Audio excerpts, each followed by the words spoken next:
Bueno, podemos iniciar, hermanos. La idea de este taller es, bueno, vamos a hacer primero una oración para ponernos en manos de Dios, hermanos, y pedirle que nos bendiga en esta tarde, que tengamos una tarde de reflexión y de aprendizaje.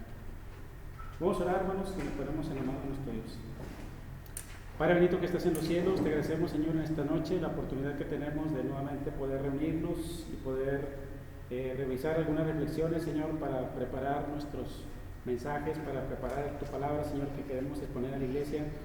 Antes de iniciar, queremos ponernos en tus manos y suplicar que tú nos dirijas en todas las cosas y que todo lo que podamos reflexionar, lo que podamos comentar, Señor, que todo nos edifique, que todo nos sirva, Padre bendito, para poner por obra tu palabra, para predicarla, también para obedecerla, y que este esfuerzo y estas herramientas que estamos aquí revisando, Señor, nos puedan ser útiles para poder llevar a cabo este trabajo, Señor. Queremos servirte de una mejor manera y queremos hacerlo bajo tu dirección, y que tú seas el que nos enseñes y nos muestres, Señor, la mejor forma para poder exponer tu palabra a la iglesia. Te agradezco por mis hermanos que estamos aquí reunidos, que los que vengan en camino traerles con bien, Señor. Permítenos que en esta tarde sea una tarde de bendición y que sea tu palabra, Señor, la que llene nuestra vida siempre, en todo momento. Te lo pedimos, Señor, y te lo agradecemos en el nombre de Cristo Jesús. Amén.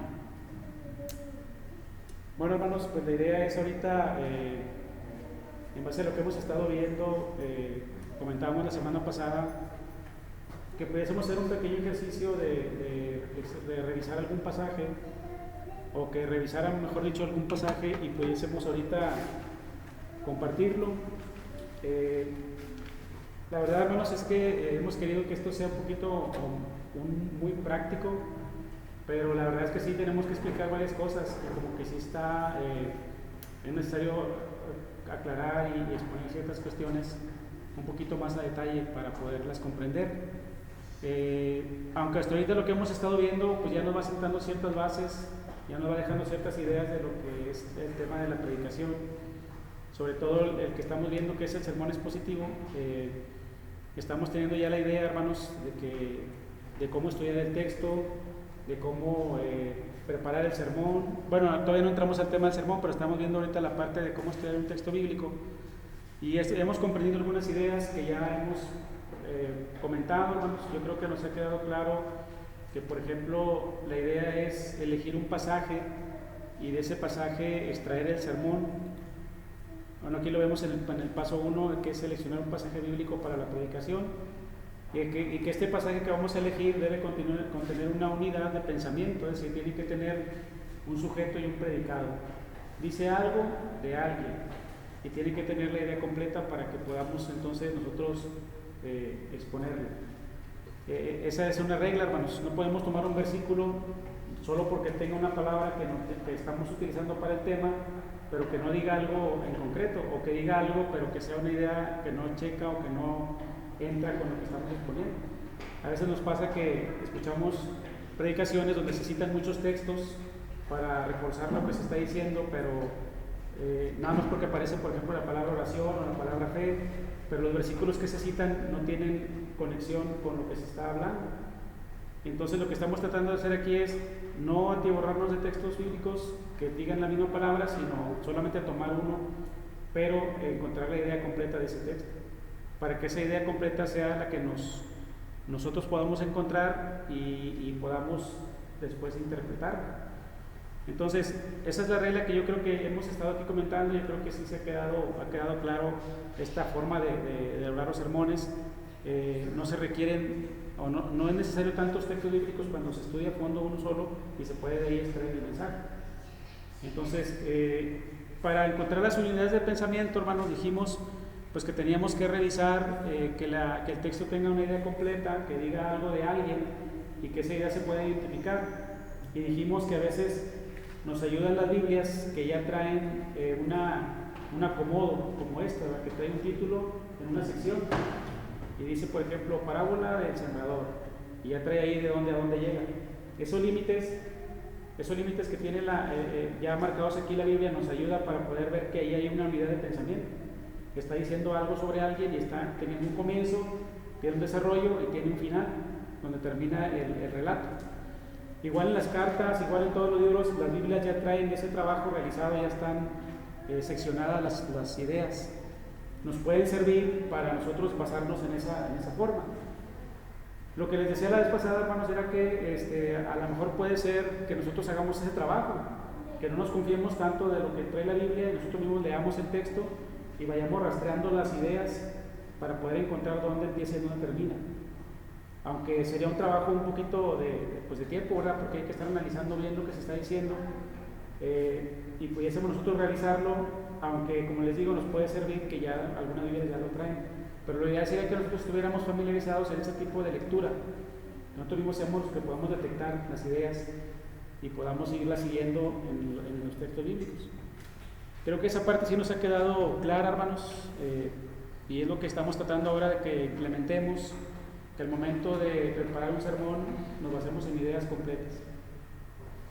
Y luego, realizar varias lecturas en varias versiones, también lo comentamos, hermanos, porque hay dos cuestiones aquí importantes. Una es que los textos antiguos a veces traen variantes.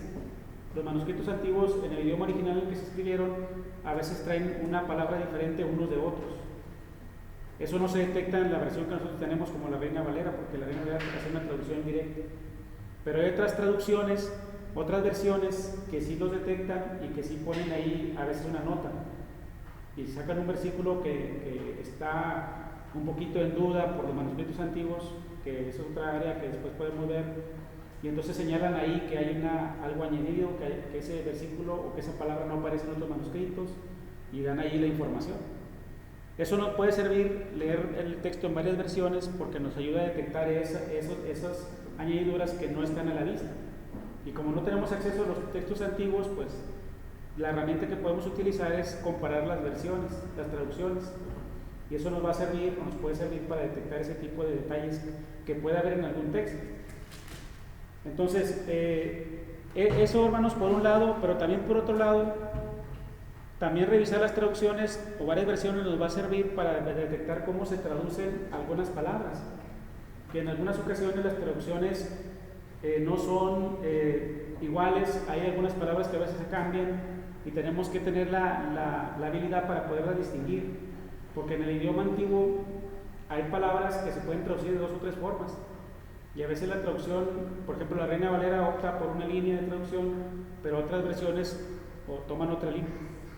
La Reina Valera es más literal y las otras versiones son más libres, son más independientes, y a veces cambian las palabras, no se apegan tanto al texto bíblico literalmente. Y esas variaciones nos pueden ayudar para poder detectar cuando una palabra puede tener varios sentidos, porque a veces nos quedamos con una sola traducción, pero no vemos todo lo que abarca ese término, que puede traducirse de otra manera y que también es en cierta forma válida la traducción. Entonces, para comprender bien lo que dice un texto y analizarlo, empezando el análisis del texto, primero detectar la unidad de pensamiento, la idea completa, y segundo, ver las traducciones. ¿Diga qué y para qué? Ahorita vamos a ver esas preguntas que nos van a servir para analizarlo. Y bueno, veíamos esto, hermanos, esto como un repaso para los hermanos que están llegando. Aquí veíamos 3 versículos, hermanos, que les ponía como ejemplo para la cuestión de revisar las versiones. Por ejemplo, está Apocalipsis 1:10, donde dice en esta primera versión: yo estaba en el Espíritu en el día del Señor, y oí detrás de mí una gran voz como de trompeta. Luego dice la traducción lenguaje actual, que es esta del medio, dice: pero un domingo quedé bajo el poder del Espíritu Santo. Entonces escuché detrás de mí una voz muy fuerte que sonaba como una trompeta. ¿Se dan cuenta de la diferencia, hermanos? El primero dice en el día del Señor, y la segunda dice un domingo. Y la tercera dice: caí en éxtasis en el día del Señor. Aquí esas 3 traducciones, la primera y la tercera, coinciden en la parte del día del Señor, pero la segunda dice que es un domingo. Si nosotros encontramos esta diferencia, ¿qué tendríamos que hacer, hermanos? ¿Cómo lo predicaríamos? ¿Como domingo o como día del Señor? Como día del Señor sería el término más correcto, porque estamos encontrando, por ejemplo, en este caso, 2 traducciones iguales. Y si pudiéramos analizar otras más, y todas las demás coinciden también en la misma traducción, ya nos da una pista de decir que es más seguro optar por lo que dice la mayoría. Y en este caso, el domingo, pues no es una traducción correcta. Es un pentecostal. Sí, hermano. Entonces, si tuviéramos la oportunidad de ver el griego, pues en el griego podríamos detectar si dice domingo en el idioma griego. Pero ya lo revisamos y no dice domingo, no dice primer día de la semana, sino que dice día del Señor. Entonces, aquí la traducción lenguaje actual se aventó una buena, pues un buen cuento aquí, ¿verdad? Muy doctrinal, se vieron muy doctrinales. Y ahí es donde les digo que las traducciones más libres pueden servir en algunos casos, pero también en algunos casos pueden también cambiar el sentido. Pueden decir algo que no dice el texto. O lo otro que decías, que era nada más una referencia de un día X. Exacto.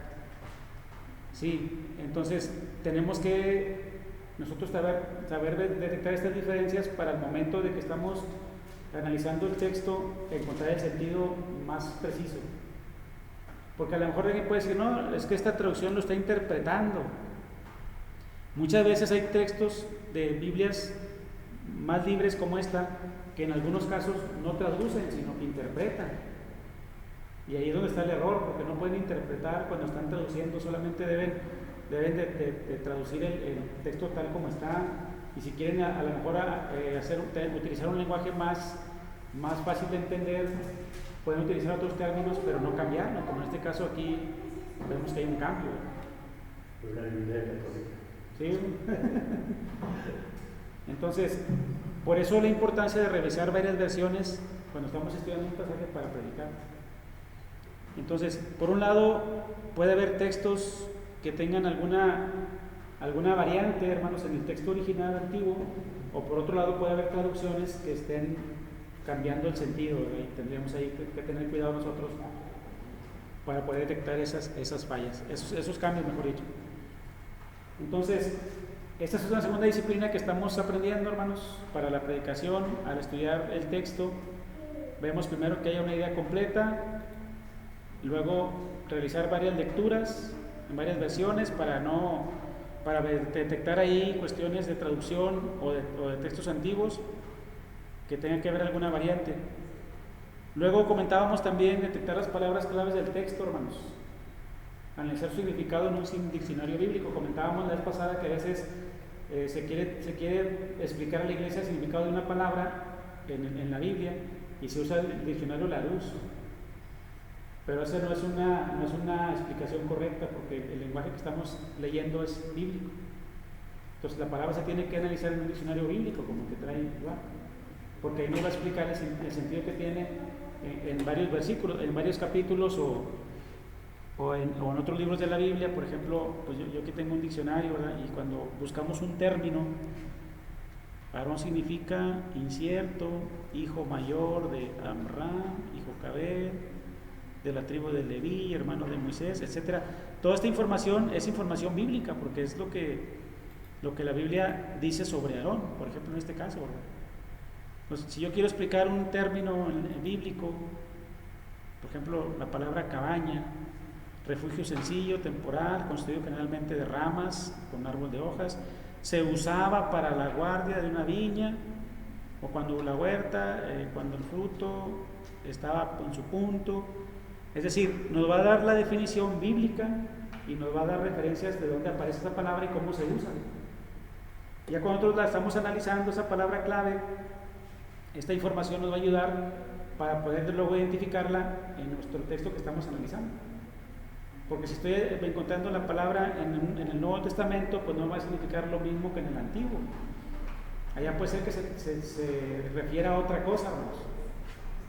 Entonces, cuando analicemos las palabras claves del texto, tiene que ser con un diccionario bíblico para que podamos ahí captar el sentido de acuerdo a lo que la Biblia, cómo la Biblia lo presenta. Luego, comentábamos que hay que revisar una concordancia bíblica, hermanos, para ver su uso en otros textos bíblicos. Hay concordancias que traen las palabras desde Génesis hasta Apocalipsis, hay concordancias completas que traen todos los términos. Y ahí podemos nosotros ver cómo se habla de la fe en Génesis, en Éxodo, Levítico, en cada libro, y podemos encontrar toda una definición y un uso muy amplio. Tenemos que revisar esa información para cuando nosotros leamos el texto que estamos leyendo, hermanos, podamos ahí ver cómo se usa en esa parte. Porque una cosa es el significado de la palabra en el diccionario y otra cosa es el uso de la palabra, hermanos. El contexto. Y luego el contexto. Por eso luego aquí ponemos consultar un comentario bíblico o ir al estudio para encontrar más información sobre el pasaje.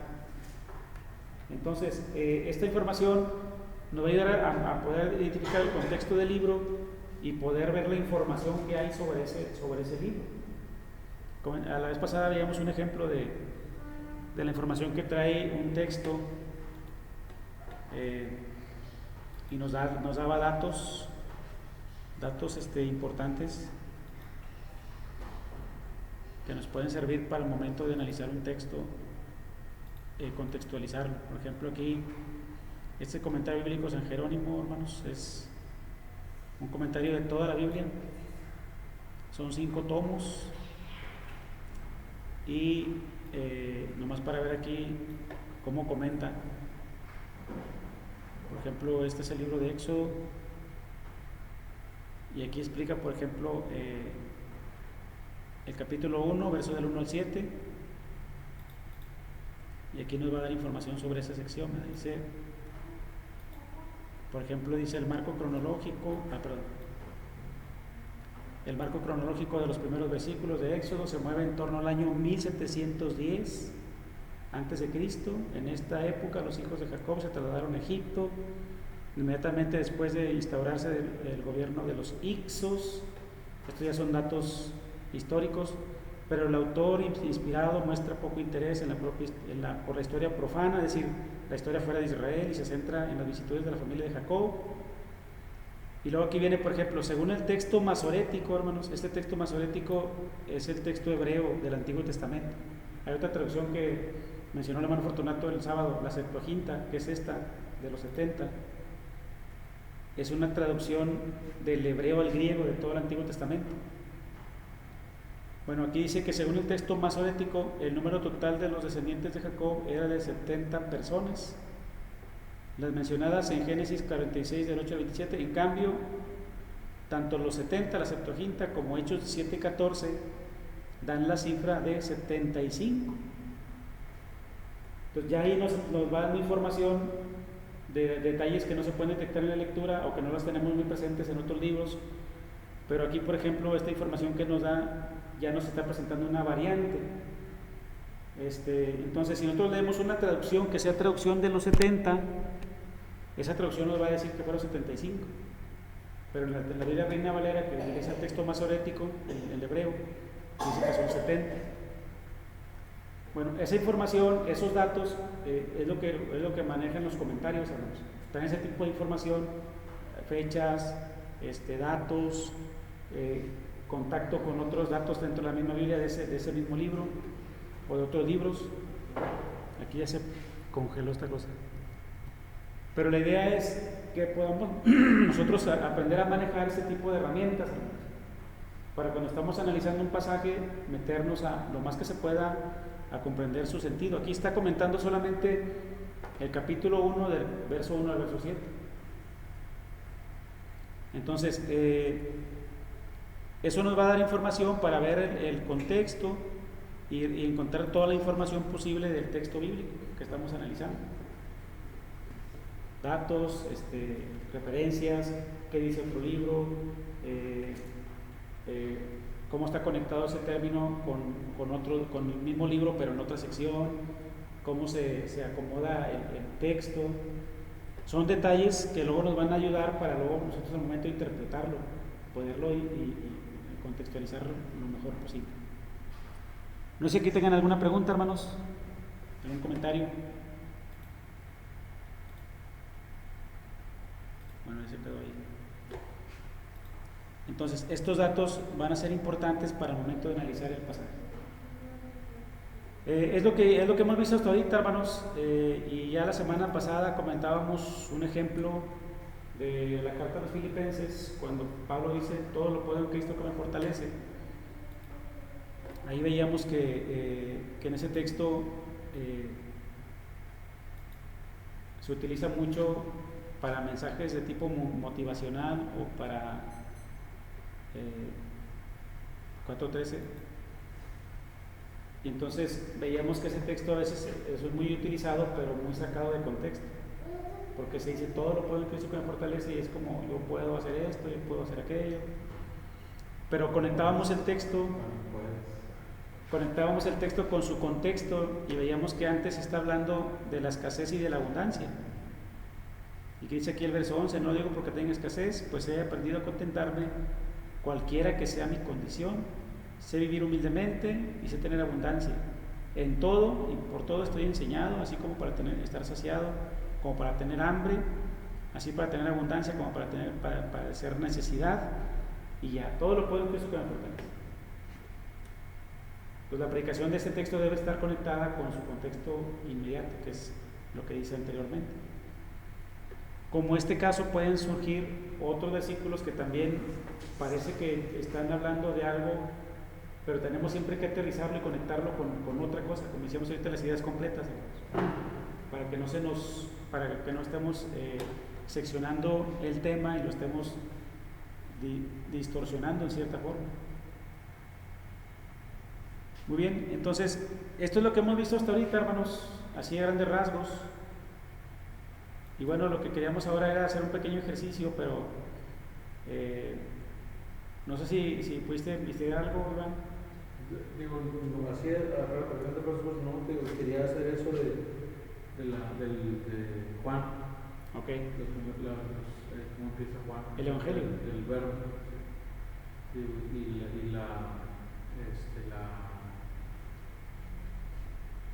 conectarlo con el hecho científico de eso que mencionaba.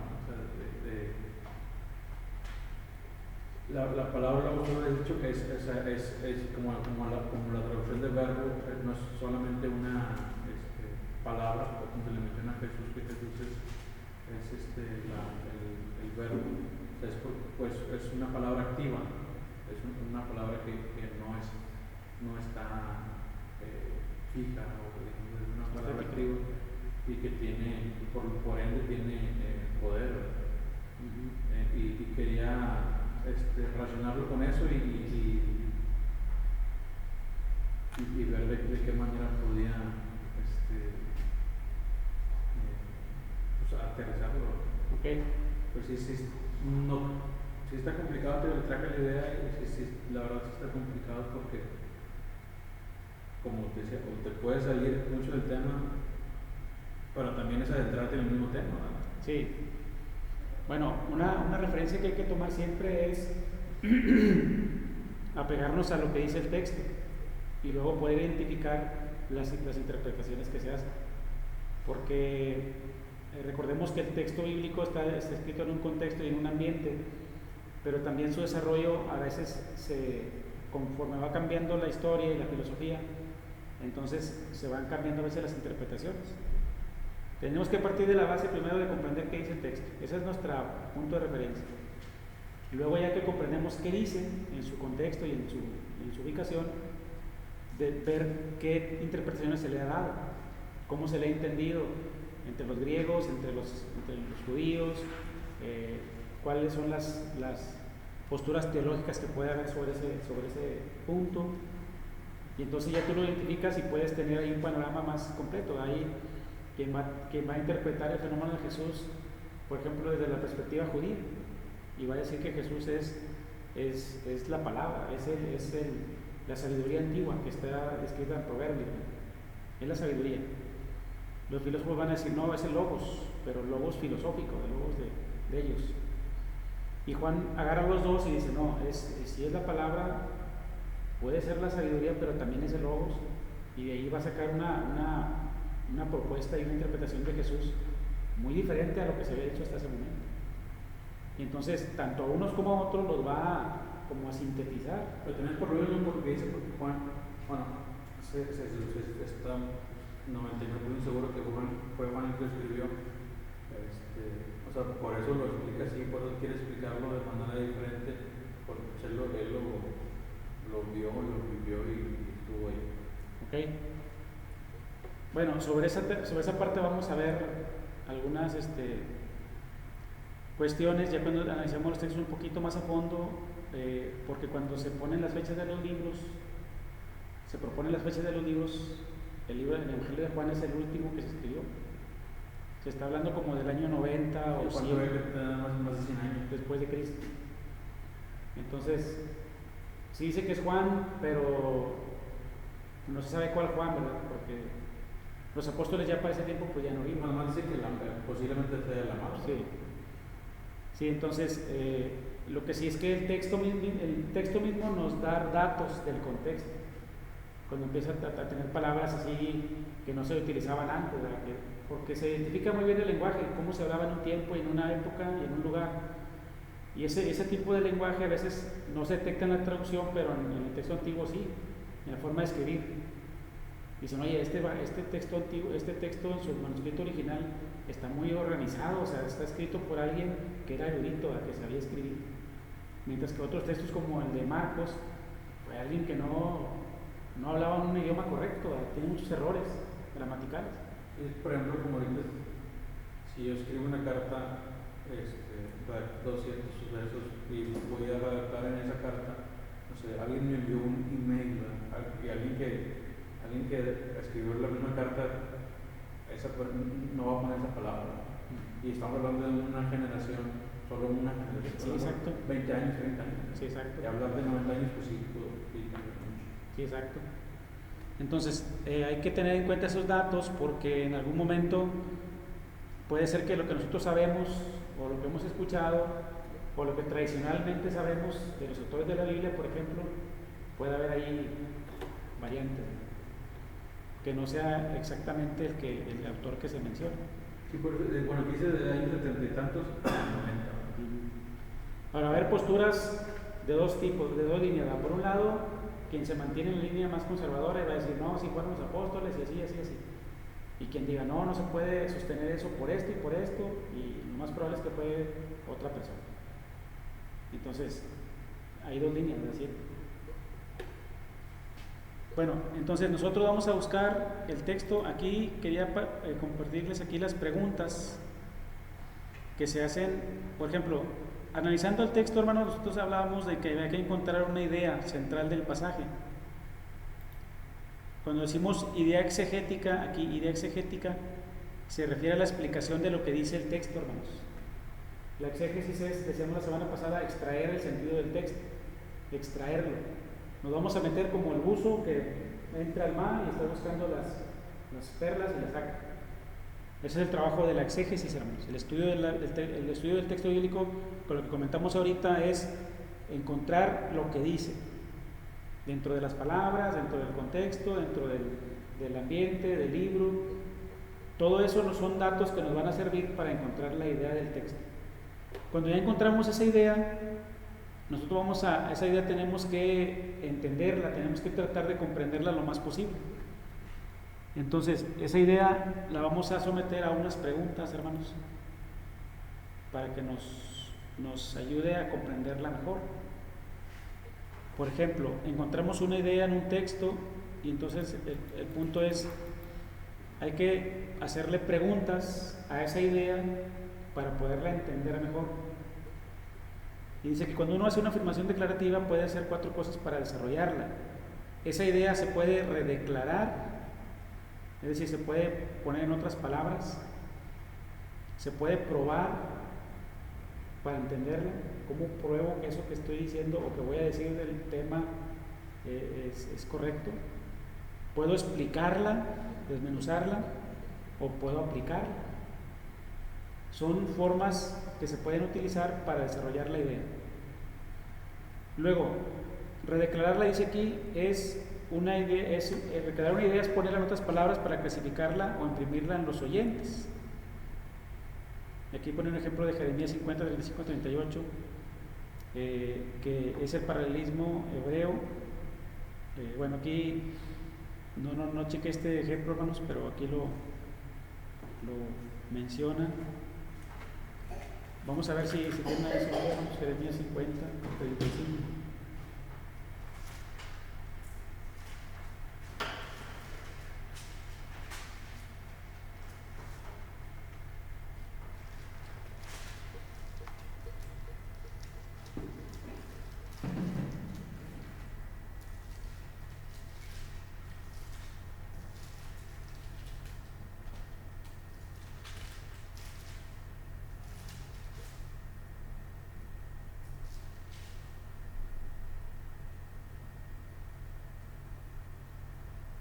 ¿50, 35, 38? Si alguien lo tiene, hermanos, ¿lo pueden leer? Dice: espada contra los caldeos, dice Jehová, y contra los moradores de Babilonia, contra sus príncipes y contra sus sabios. Espada contra los adivinos y se entontecerán. Espada contra sus valientes y serán quebrantados. Espada contra sus caballos, contra sus carros y contra todo el pueblo que está en medio de ella, y serán como mujeres. Espada contra sus tesoros y serán saqueados. Se quedarán sobre sus aguas y se secarán, porque es tierra de ídolos y se entontecen con imágenes. Muy bien.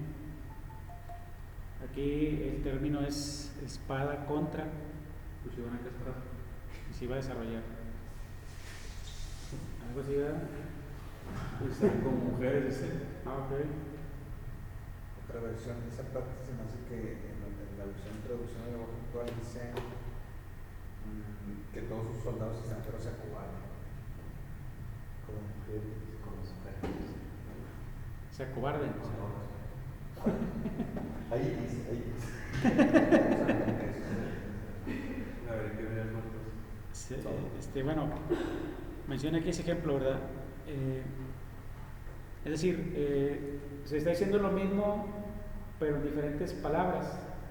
El punto es la espada contra los babilonios, pero se va describiendo en cada caso, ¿verdad? Lo mismo que se puede decir de forma general, se puede detallar mencionando a cada uno. Entonces dice aquí que una pregunta desenvolvente centrada en la explicación es para poder explicar la idea. ¿Qué significa esto, hermanos? ¿Qué significa esto que estamos encontrando? Este concepto, parte de él, necesita explicación. Hay cosas en la Biblia que están muy claras, hermanos, que no necesitan explicarse, que se leen muy fácilmente y se comprenden. Hay otras que no, que tienen que detallarse. La pregunta puede enfocar distintos blancos. Primero puede preguntarse a la Biblia: ¿está el autor del pasaje desarrollando su pensamiento primario a través de la explicación? Es decir, en la Biblia, hermanos, a veces hay ideas que se mencionan en un principio y luego se desarrollan, y al final las ideas ya no son iguales. A veces nos cuesta un poquito detectar eso, pero aquí lo que nos dice es que hay que ver si el que está escribiendo, el autor, está presentando cómo piensa en cierto momento, pero luego hay un desarrollo y la idea puede transformarse, puede ampliarse. Y aquí trae el texto de 1 Corintios 12:11, hermanos, que pone aquí el ejemplo de Pablo, ¿verdad? 1 Corintios 12:11.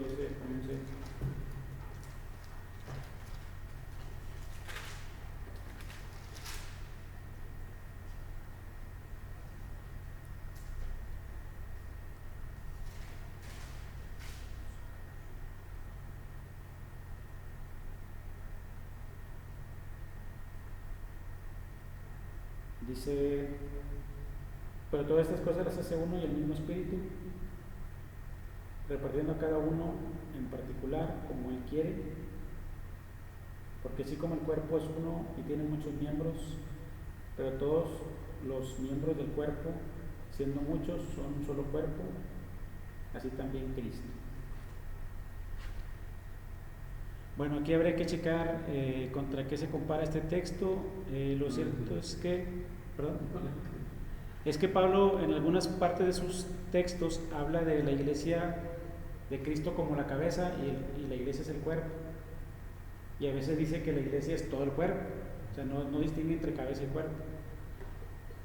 Pudiera ser que ese sea el referente, hermanos, pero habría que checarlo un poquito más a detalle. Lo que sí nos ayuda aquí es preguntar si este concepto, hermanos, necesita explicación. Hay conceptos que no requieren explicación, hay otros que sí se requiere analizarlos más a fondo. Dice, la otra pregunta es envolvente, se centra en la validez.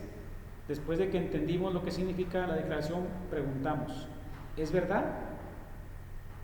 ¿Puedo realmente creerlo? Demandamos pruebas, como dice Hechos 2:36, Romanos 8:28, hermanos.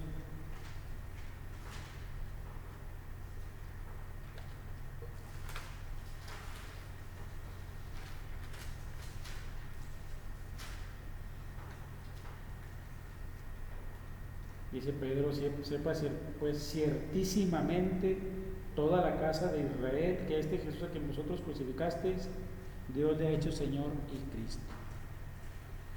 Ciertísimamente, o sea, hay una convicción muy profunda. Romanos 8:28, hermanos. Y sabemos que los que aman a Dios, todas las cosas les ayudan a bien, esto es, a los que conforme a su propósito llamados. Este también lo había escuchado muchas veces, como en todo lo pueden resolver. Ok, exactamente, ese también habría que contextualizar. ¿De qué está hablando? ¿Cuál es la idea que está desarrollando en ese versículo? Aquí lo que tenemos preguntando nosotros, si realmente estamos convencidos de la idea que estamos encontrando, si estamos realmente nosotros seguros y podemos afirmar que es verdad. Aquí ya sería una cuestión de confrontación personal, hermanos, porque cuando nosotros hablamos de algo general que todo el mundo dice, que todo el mundo cree, pues ya como que nos sentimos así como que no tan confrontados con eso, ¿verdad? Como que lo damos por hecho. Pero aquí la pregunta ¿es verdad? O sea, lo que estoy diciendo, lo que estoy encontrando, ¿es verdad realmente? ¿Puedo yo creerlo? Yo lo creo, yo estoy convencido de eso. Y entonces responder a esas preguntas, hermanos. Por ejemplo, ¿no has visto tú un dicho, no sé qué sea, si ves que está bien, así déjalo? O sea, no lo mejor. Por ejemplo, alguien que funciona, digamos así, que evangeliza y que hace esto, es muy productivo y da muchos frutos. Pero bueno, tiene ideas de este tipo o ideas confusas, pero lo que hace lo hace muy bien. Y que no le digas nada porque está trabajando. Pero no, es que tienes que cambiar eso, tienes que decir eso. Sí, no, yo no estoy de acuerdo, yo creo que sí se debe de corregir lo que no está bien. Porque acá nosotros creemos en algo que es completo, ¿verdad? Que es una parte nuestra vida, otra parte lo que hacemos. No puede haber un divorcio en las dos cosas. Y en ese caso yo creo que sí necesitamos puntualizar lo que se debe puntualizar. Y luego dice, la tercera pregunta desenvolvente se relaciona con la aplicación. Después de explicar y probar lo que estamos afirmando, hermanos, la pregunta sugerente es, ¿y qué diferencia hace?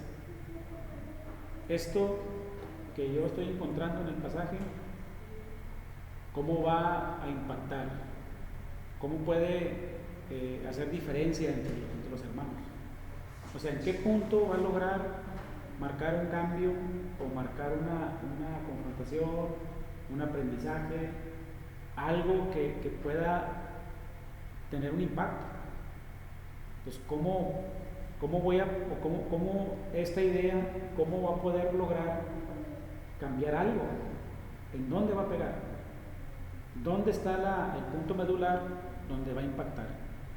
Eso tendríamos que identificarlo, para que al momento en el que estamos predicando no nos quedemos siempre en las generalidades, sino que siempre vayamos a algo concreto.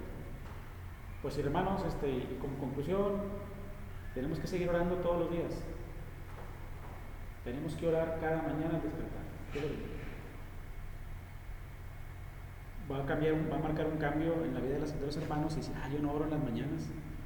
Y el tema me dijo que tenía que orar en las mañanas. Es algo muy concreto. Entonces, esa pregunta es, bueno, ¿qué diferencia va a ser esa idea que estamos encontrando, que estamos convencidos de ella, que ya comprobamos que es verdad? Y esa idea, ¿cómo va a impactar? ¿Y cómo va a marcar una diferencia en la iglesia? Bueno, esas son preguntas desenvolventes, hermanos, pero también viene la siguiente parte que dice que para una aplicación justa es básica una exégesis correcta.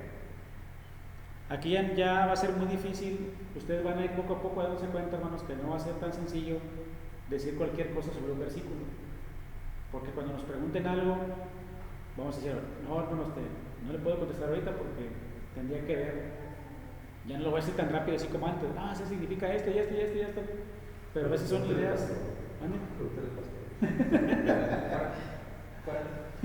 Seguridad. Ya no vamos a detener más, hermanos, porque no vamos a poder dar una respuesta tan simple. Bueno, es que hay que checarlo, ¿verdad?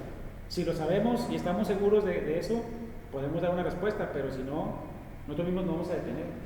Vamos a darnos cuenta que no es tan sencillo a veces responder tan rápidamente a una cuestión. Entonces, estando nosotros metidos en el tema de la exégesis, hermanos, vamos a poder tener más seguridad de que nuestra aplicación de la palabra es correcta, de que no hay tanto margen para una equivocación. ¿Cómo proceder a dar la respuesta, hermanos? Por ejemplo, dice en el tema de la aplicación se deriva del propósito teológico del escritor bíblico. Aquí nos van a seguir los comentarios, hermanos, porque el comentario como el que leímos ahorita, después va a decir que esa idea que se está analizando en ese capítulo y en ese versículo, después se va a formular y se va a desarrollar a lo largo del libro y va a concluir con esto y va a dar un dato, hermanos, o nos va a dar datos sobre el mismo libro de lo que se está hablando. A ver si aquí trae algo Miren, por ejemplo, Éxodo 1:7 dice aquí bueno, si lo leyéramos, hermanos, ¿qué dice Éxodo 1:7? Dice: y los hijos de Israel fructificaron y se multiplicaron y fueron aumentados y fortalecidos en extremo y se llenó de ellos la tierra. Es lo que dice Éxodo 1:7, ya estando los israelitas en Egipto. La tierra de Egipto. Sí, en un valle que estaba a un lado de Egipto, que aquí voy a dar el dato también. Sí, para que no se entienda que toda la tierra. Luego dice aquí en el comentario sobre el verso 7, hermanos, que leí. Los términos con que se describe el aumento de los israelitas en Egipto son una reminiscencia, es decir, un eco, una alusión a Génesis 1:28. Se fijan ahí, hace una conexión. Génesis 1:28, y Génesis 1:28 dice: y los bendijo Dios y les dijo: fructificad y multiplicaos, llenad la tierra y sojuzgadla, señoread en los peces del mar, en las aves de los cielos y en todas las bestias que se mueven sobre la tierra. Es decir, este texto de Éxodo está haciendo un eco de ese texto de Génesis 1:28. Este crecimiento de los israelitas muestra que se han cumplido las promesas hechas por Dios a Abraham. Y luego de Génesis 1:28 pasa a Génesis 12:1 y ya lo conecta con la promesa hecha a Abraham, que dice que su descendencia será grande en la tierra. Dice: vete de tu tierra, tu parentela y de tu casa, tu padre, a la tierra que te mostraré, y haré de ti una nación grande y te bendeciré, engrandeceré tu nombre y serás bendición. El comentario nos está conectando con estos textos, hermanos. Y también la promesa que se le hizo a Jacob en 35:11. Entonces, por ejemplo, en este caso, el verso 7 ya se conecta con otros versículos, hermanos. Nos va dando información, no del libro en sí, de Éxodo, porque eso va para adelante, sino del contexto que trae hacia atrás, que en este caso es el texto de Génesis. Como este caso, van a haber otros versículos que, como dice aquí el punto 1, dice: la aplicación se deriva del propósito teológico del escritor bíblico. Entonces, las ideas que tiene el escritor del libro que estamos leyendo se van a identificar en esos libros, y vamos a poder ver ahí que la interpretación que hagamos de esa idea que estamos extrayendo tiene que estar conectada con el propósito del libro, hermanos. Porque ese va a ser el sentido que va a tener el texto que estamos analizando. Dice, ¿hay en el texto alguna indicación de propósito, comentario, editorial o declaración interpretativa acerca de los eventos? ¿Ustedes se acuerdan que el libro trae esto, hermanos? Mucho.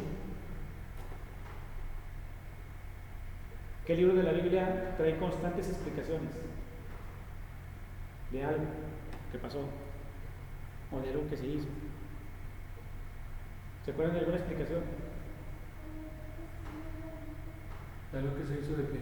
En la historia que va narrando, por ejemplo, va narrando un evangelio y luego viene una explicación, por ejemplo, del Corbán. ¿Se acuerdan quién la da? La explicación de qué es el Corbán. Marcos. En Marcos explica lo que es el Corbán. Y dice, el Corbán es esto, esto y esto. Y luego la tradición de lavarse las manos, porque los judíos no comen si no se lavan las manos muchas veces. Esos comentarios dice aquí que tenemos que detectar si el mismo autor del libro está haciendo un comentario o una declaración sobre un evento. Eso nos va a ayudar a poder conectar la aplicación del texto. Vamos a poder detectar qué está queriendo hacer el autor. Si está dando explicaciones de las fiestas judías, ¿qué se imaginan ustedes por qué lo hace? Porque está hablando de que no es judío. Porque su auditorio no es judío y tiene que explicarles lo que significa lo que está narrando. Pero también ahí nos va indicando si su posición es negativa o positiva de lo que está hablando. Y si por ejemplo, sí, entonces sí, vemos que en el Evangelio Jesús dice, no, eso no contamina, ¿no? Lo que contamina es lo otro.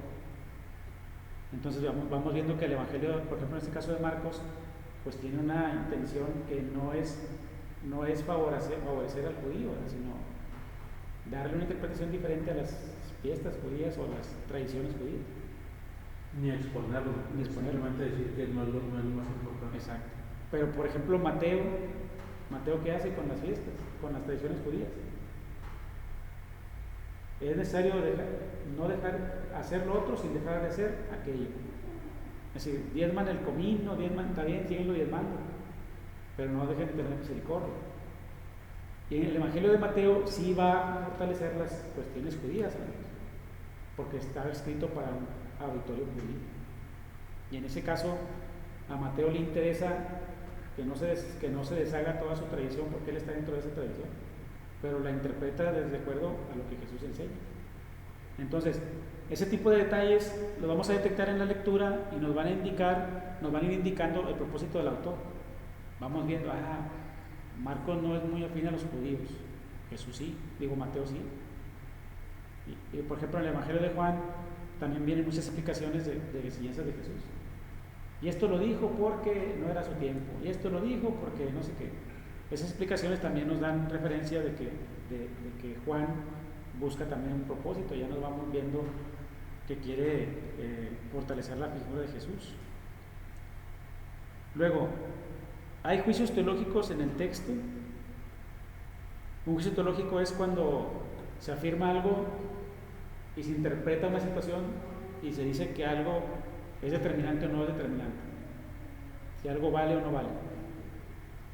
Vamos a ver, por ejemplo, ahí Jueces 17:6, que a veces, hermanos, a veces se contraponen algunas ideas dentro de la misma Biblia. Puede ser que un libro fortalece una postura teológica y otro libro otra, y a veces contraria.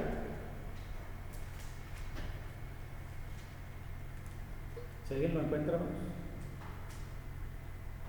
En estos días no había rey en Israel, cada uno hacía como mejor le parecía. ¿Qué quiere decir eso, hermanos? Ese juicio, ¿es positivo o negativo? Negativo, ¿verdad? Era un caos, ¿verdad? Luego el 21-25, hermanos.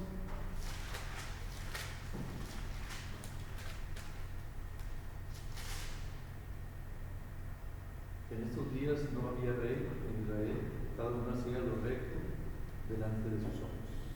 O sea, lo que bien le parecía, dice aquí. Entonces, ese es un juicio teológico, hermanos. ¿Qué es lo que da a entender con esas palabras el libro de Josué de Jueces? ¿Qué es lo que están diciendo o queriendo decir? Que se requiere un qué? Que se requiere un rey para que haya directriz, porque si no hay un rey, dice, no había rey, por consecuencia, cada quien hace lo que quiere. Dice entonces, esa es una pregunta para aplicar, hermanos. ¿Hay juicios teológicos hechos en el texto? El juicio teológico aquí es que la postura que tienen Jueces es que el rey es necesario y es positivo. Pero cuando leamos el libro de Samuel, vamos a ver que Dios dice que lo han desechado a él porque quieren tener un rey. Esa es otra postura teológica, hermanos. En el mismo texto vamos a hallar posturas a favor o en contra de una situación, como en este caso de la figura del rey. Para un sector del judaísmo, de Israel de aquel tiempo, el rey es negativo, porque el rey toma el lugar de Dios, que es el Señor del pueblo. Pero para otro sector es positivo, porque guía al pueblo, y lo ven como el pastor del pueblo, el que lo guía. Entonces, ese tipo de juicios teológicos vamos a encontrar en la Biblia, sobre todo en el Antiguo Testamento, posturas a veces diferentes, hermanos. Entonces, ahí, ¿qué es lo que vamos a hacer? ¿Cómo lo vamos a interpretar? Pues de acuerdo al libro. Si el libro nos señala esta postura, nos vamos a contextualizar en ese libro y vamos a dar el mensaje de acuerdo a lo que ese libro está diciendo. Pero si agarramos la otra postura, pues también tendremos que hacerlo igual. O sea, tendremos que sacarle a las dos posturas el mensaje que nos aplica a nosotros. Luego dice, sobre los textos narrativos podríamos cuestionar, ¿esta historia es dada como ejemplo o advertencia?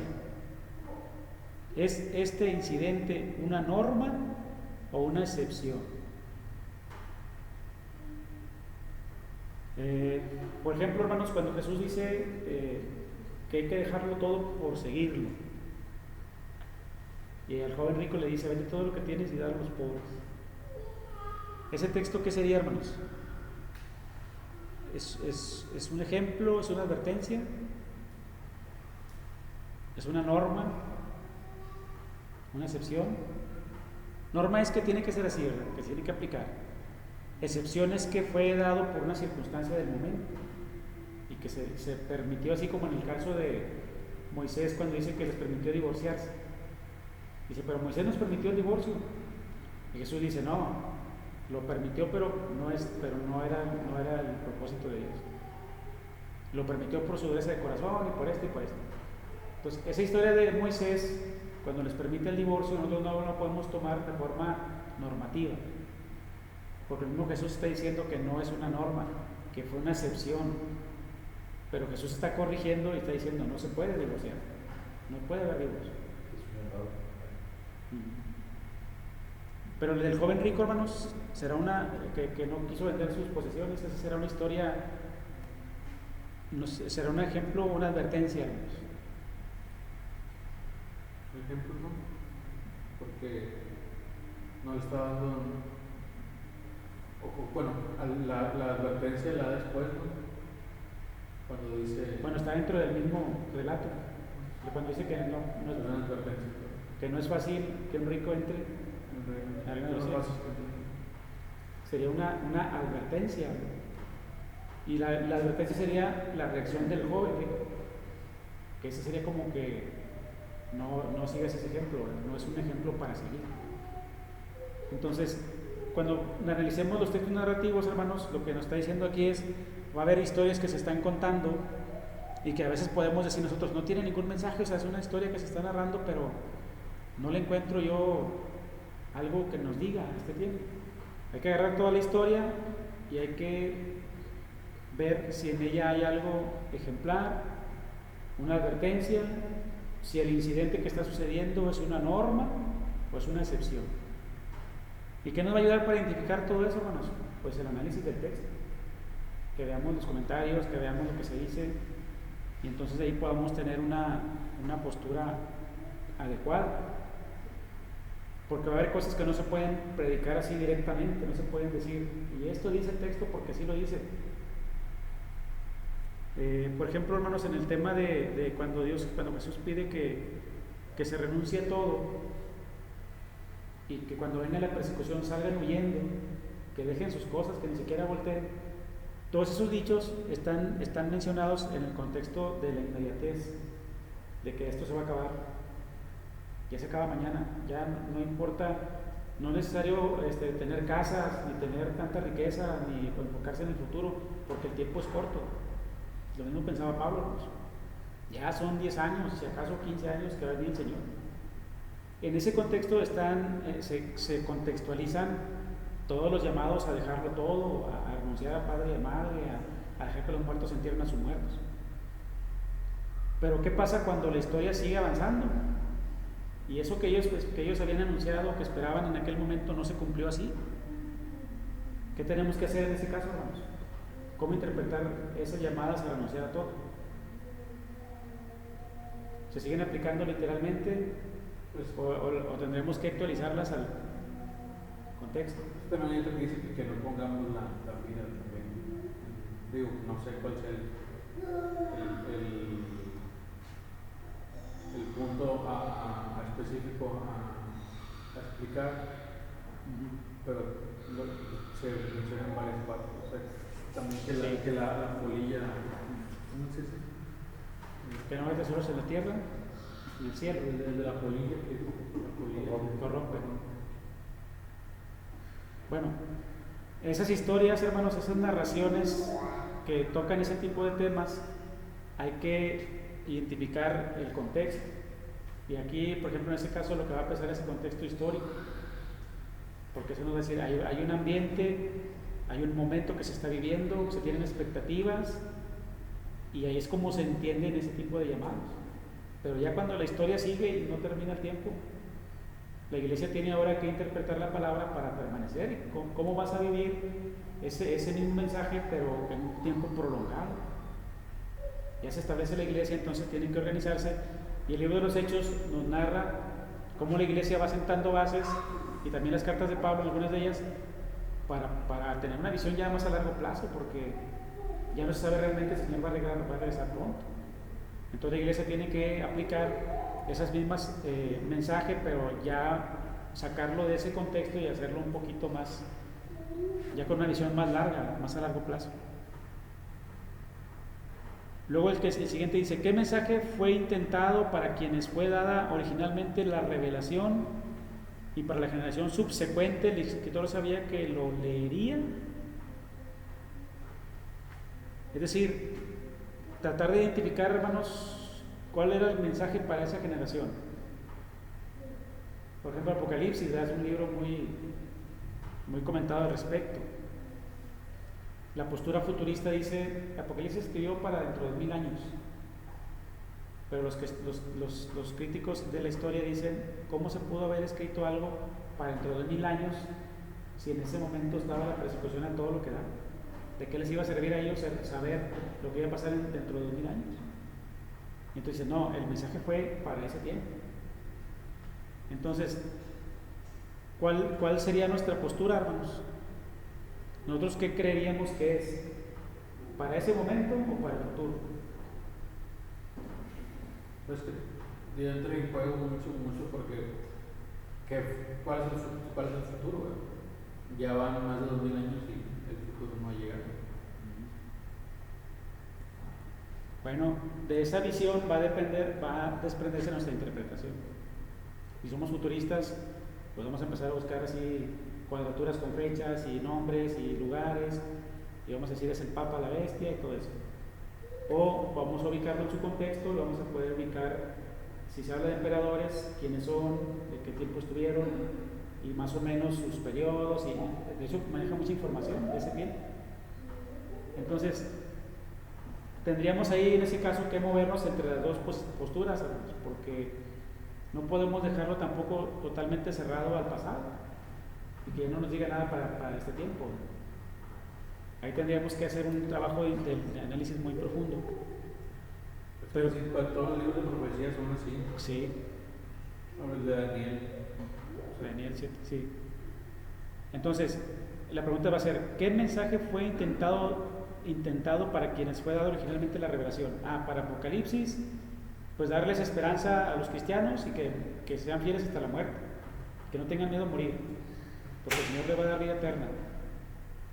Pero luego, ¿qué mensaje es para la generación subsecuente que somos ahora nosotros? Pues que no caigamos en la seducción de Babilonia, que no caigamos en la idolatría y que esperemos al Señor. Que hoy en día no hay una persecución imperial del gobierno, pero sí hay una acechanza del pecado de otra forma más sutil y que ahí hay que mantenernos fieles, ¿verdad? Entonces ahí tendríamos que analizar todo el contexto, hermanos, y luego ver también para nuestro tiempo cómo se puede interpretar.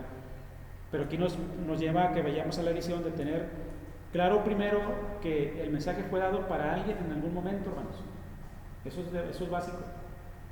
Y luego ya después para nosotros. Luego dice, ¿por qué debió el Espíritu Santo incluir esta explicación en la Escritura? Bueno, esa ya sería otra pregunta más que también nos sirve de razón, de reflexión, pero tratar de acotar lo más que se pueda el sentido de este texto que estamos analizando. Dice entonces, hermanos, otras preguntas que por hacer para aplicar la palabra de Dios a la audiencia contemporánea es, por ejemplo, ¿cuál fue el escenario en el que la palabra de Dios vino primeramente? Bueno, es un contexto judío, un contexto gentil, y había una expectativa del futuro, y había una idea de que el mundo se iba a acabar, había una esperanza del judaísmo, de las profecías, y todo ese escenario está ahí en el tema de la Biblia, hermanos. Luego, ¿qué rasgos tienen en común el hombre y la mujer modernos con la audiencia original? Hay cosas que se dicen en la Biblia que parece que está hablando ahorita, ¿verdad? Que son cosas a veces problemáticas de aquel tiempo que hoy en día siguen siendo las mismas. La ambición de poder, el egoísmo, cosas de ese tipo que se mencionan, que son casi como si estuviera hablando de nuestro tiempo, ¿verdad? Bueno, hay que identificar esos rasgos que hay en común, hermanos, para poder tener una conexión. ¿Cómo podemos identificarnos con los hombres y mujeres bíblicos? ¿Cómo oyeron la palabra de Dios y cómo respondieron? O si fallaron en su respuesta, en su situación. ¿Cómo fue el efecto, hermanos, de los hombres bíblicos? No todos respondieron favorablemente, otros sí. Ahí hay que ver cómo se aplicó y se vivió en aquel tiempo. ¿Qué ulterior comprensión adquirimos acerca del comportamiento de Dios con su pueblo a través de la revelación adicional? Bueno, ya estas preguntas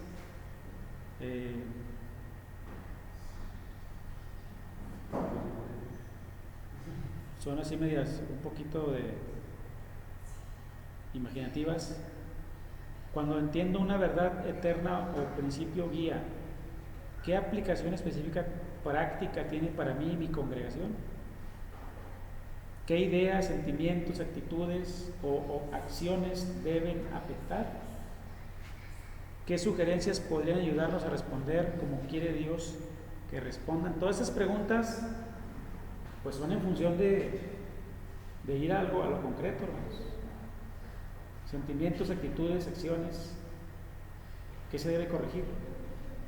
¿Dónde se debe aplicar? ¿En qué situación específica? Primero empezando por uno, ¿verdad? Primero empezando por uno y luego la iglesia. ¿Dónde debe aplicar? Y los cambios que se deben dar.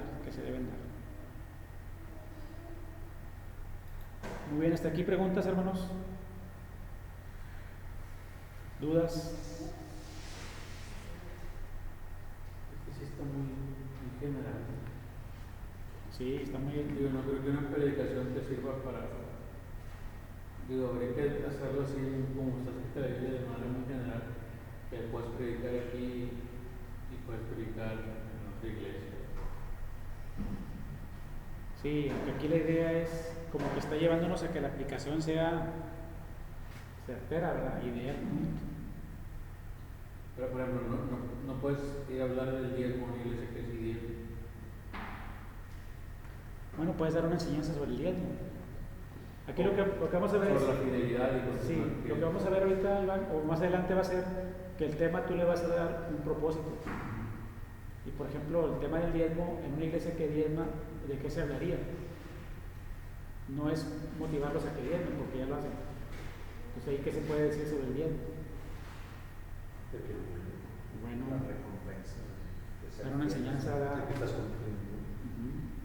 Por ejemplo, cómo se aplicaba en aquel tiempo, ¿verdad? Una enseñanza de información que no se tiene a la mano y que lo puedes descubrir. Sí, mi respuesta es a eso, a lo que o sea, que sí está bien todo eso, pero a la vez que tengamos que replantear, a lo mejor vamos a tener que cambiar todo, ¿verdad? Sí, vamos a hablar del diezmo, pero ahora vamos a cambiar Sí, todo. exactamente. El propósito del tema es el que te va a marcar todo lo que vas a decir. Sí, es que aparte, o sea, de todo esto, pues ahorita nos está enseñando contextos, propósitos bíblicos. Pero adicional a esto, tenemos que analizar contextos, propósitos Actuales. ya en la iglesia, Sí. ya locales, ¿no? Porque pues, como dicen,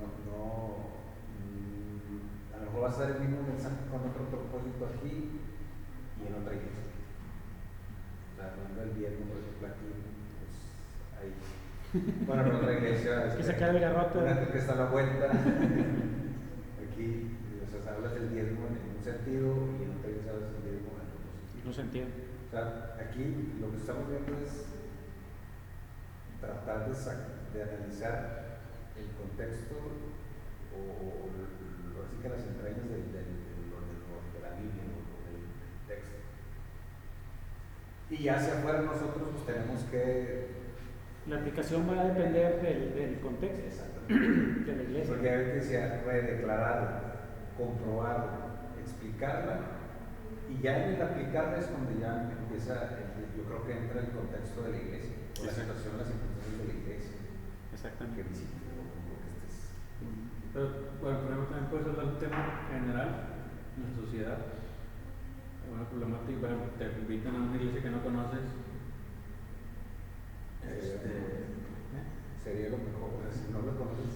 Sí, o sea, hay que hablar un tema muy general, o sea, Porque no conoces el contexto. Sí. Digo, la situación. en términos generales sí lo conocemos, ¿verdad? Pero ya en concreto no podríamos nosotros afirmar algo de la iglesia, ¿verdad? Porque no la conocemos. ¿Sí es correcto?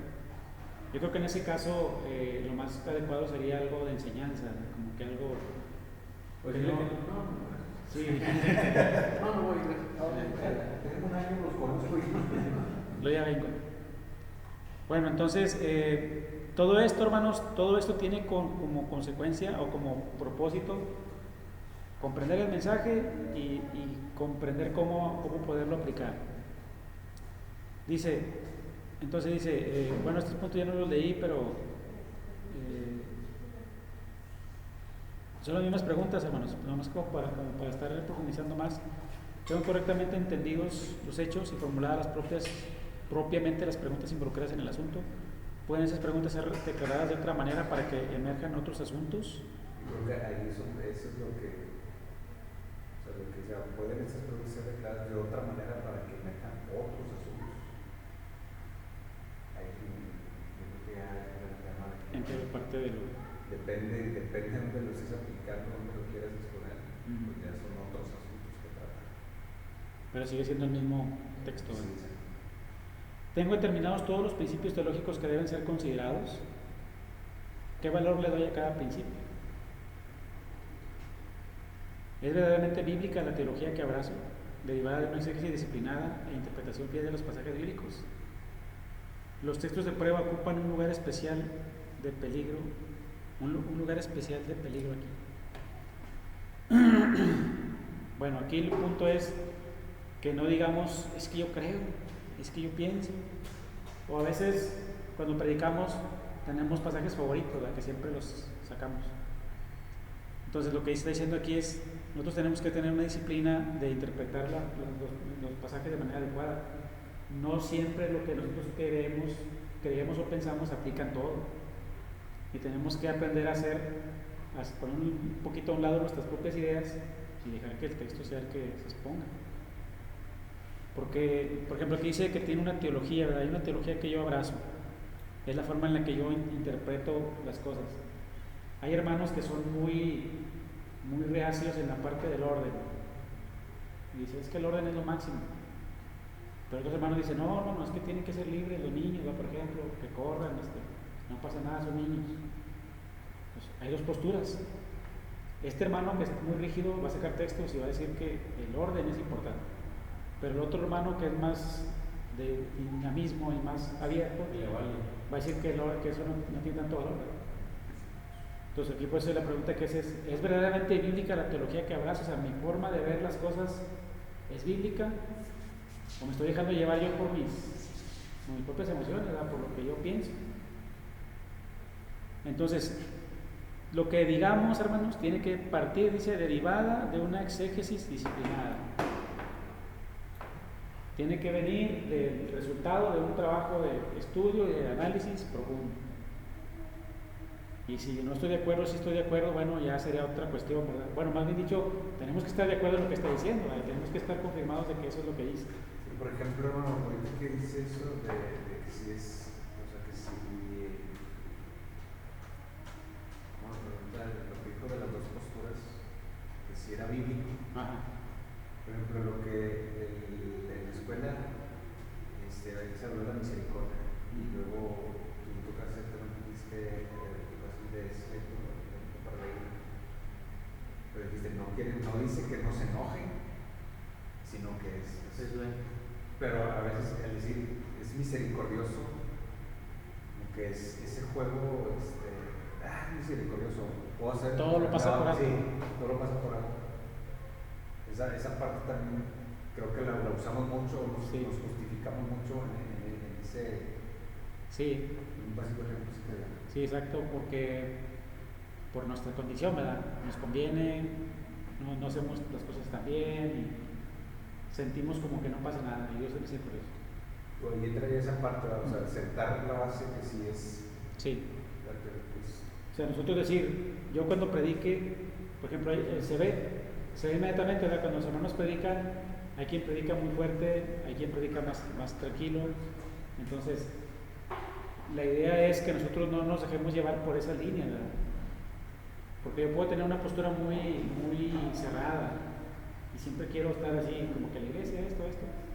Y puedo tomar textos para justificar esa postura.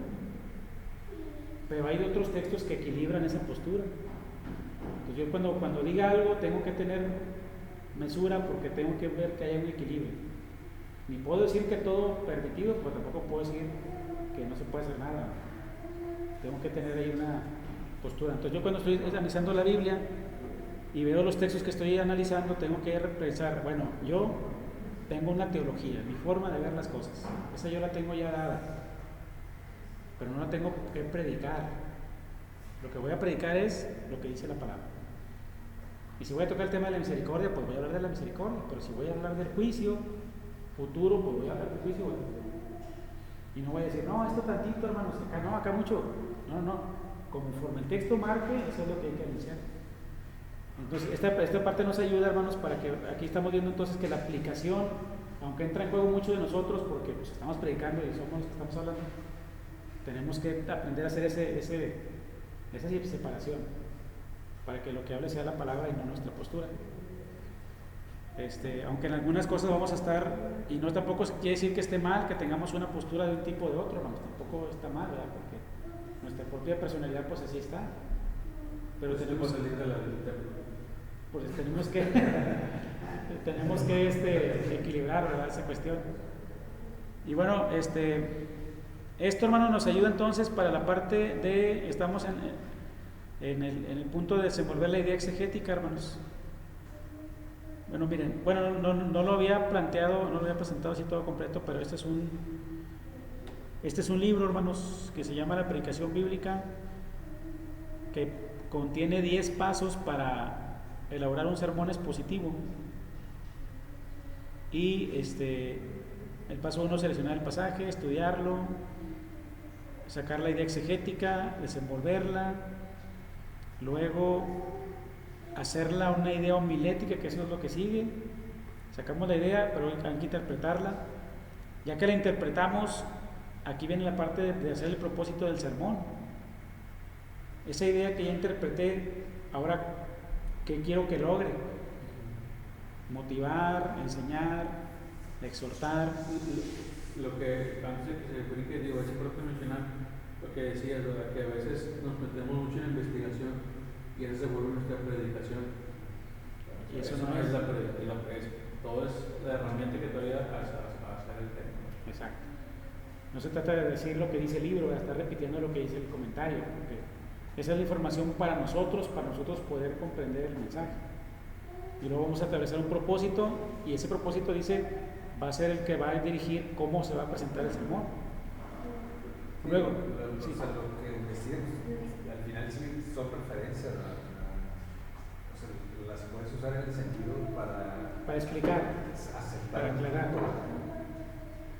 Por si yo voy a decir algo de una palabra griega, ¿verdad?, que no sabemos qué significa, tengo que explicar el significado y tengo que decir por qué. Si yo digo algo, en algunos casos tengo que decir por qué. A veces no en todo, ¿verdad?, porque hay cosas que ya sabemos, que ya se saben de hecho, pero hay otras cosas que sí tienen que explicarse. A lo mejor ahí se puede emplear un poquito la información, pero tenemos que tener cuidado de que eso no abarque todo el tema, ¿verdad? Por ejemplo, ahorita que dices de la investigación, lo que pasa es hasta qué punto tú tendrías que saber, y a lo mejor no estoy saliendo mucho, es saber escribir, pero tú agarras el texto y empiezas a sacar ideas, y empiezas a ver comentarios, pero al final tienes que escribir, pero tienes tú que desarrollar, elaborar, sí. O sea, ahí, ¿qué ejercicios o hasta qué punto tú tienes que enseñarte a y por ejemplo, ahorita que hiciste la investigación, a veces de la investigación usas términos exactamente, o como dicen, citas a otro expositor, porque pues al final él escribió, ¿no? Entonces, ¿hasta qué punto uno tiene que enseñarse a redactar y escribir? ¿O tienes que usar tu...? Sí, hermano, sí tiene que uno desarrollar la habilidad de poder hablar coherentemente, y para eso se requiere hacer el bosquejo de un sermón.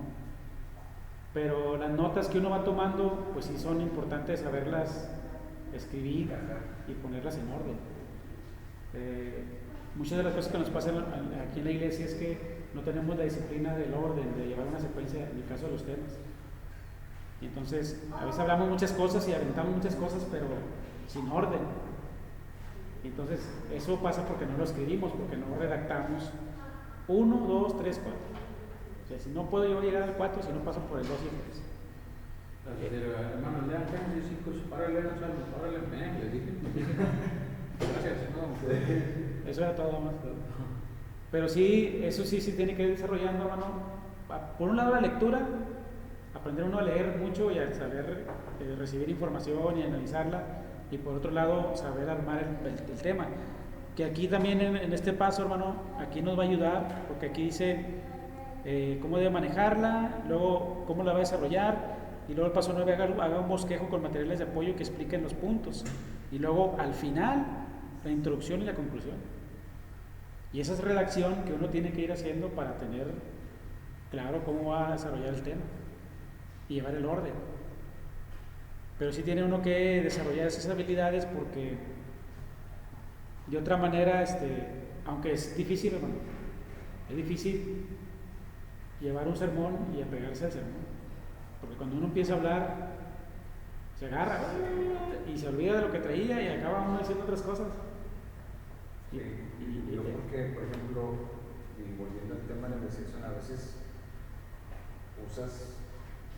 citas otros expositores y pones la idea, tal cual la idea de esa persona, bueno, pero la lees y al final tú la terminas explicando, pero en el sentido en el que quisiste dar o en el sentido en el que quieres usar el texto.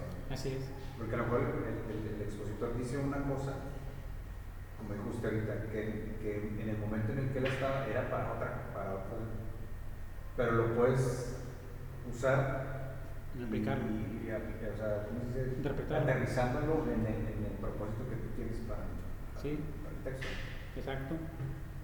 Lo que vamos a ver aquí es que las ideas se pueden, por eso dice redactarla, reescribirla, para que las ideas no se queden ancladas en su contexto, sino que se puedan sacar de ahí.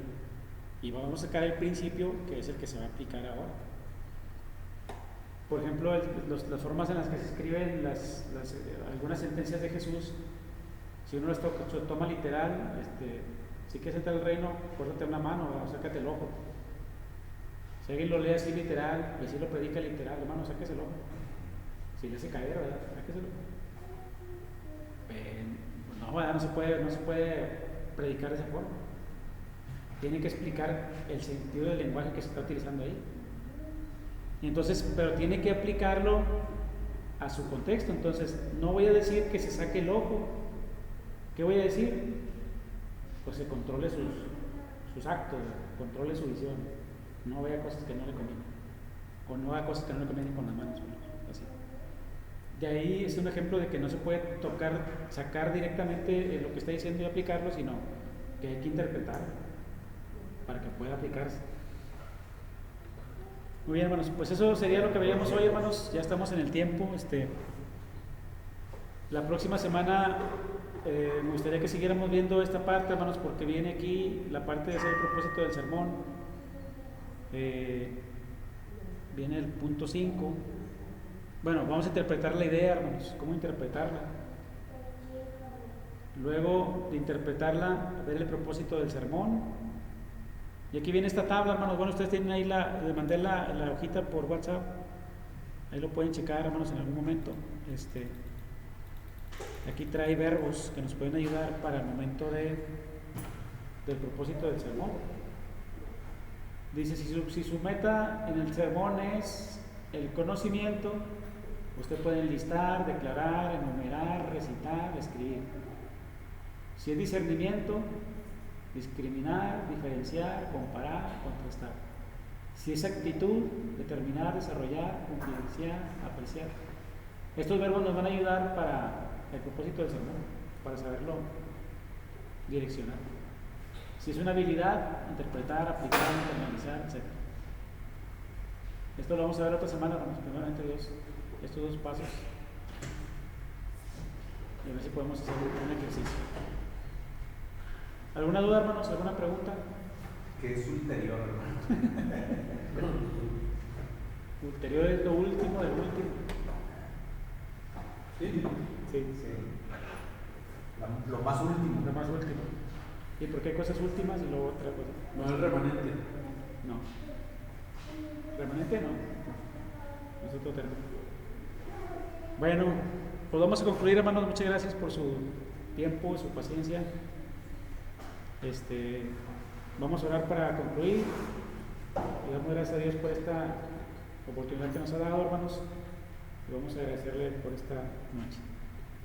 Señor, te agradecemos, Padre, porque nos has bendecido en esta noche con esta reunión. Queremos concluir agradeciéndote, Padre, por tus bendiciones y pedirte que nos sigas dirigiendo en este propósito, que bendigas a mis hermanos que hemos estado aquí reunidos, que nos lleves con bien a casa, Señor, y que sigamos esforzándonos por prepararnos para servirte, que sigamos con este deseo, Señor, y que la próxima semana estemos nuevamente aquí reunidos y sigamos avanzando en este plan de estudio, que sea para edificación de tu iglesia y que sea para tu honra y tu gloria. Señor, gracias te damos y nos ponemos en tus manos en el nombre de Cristo Jesús. Amén.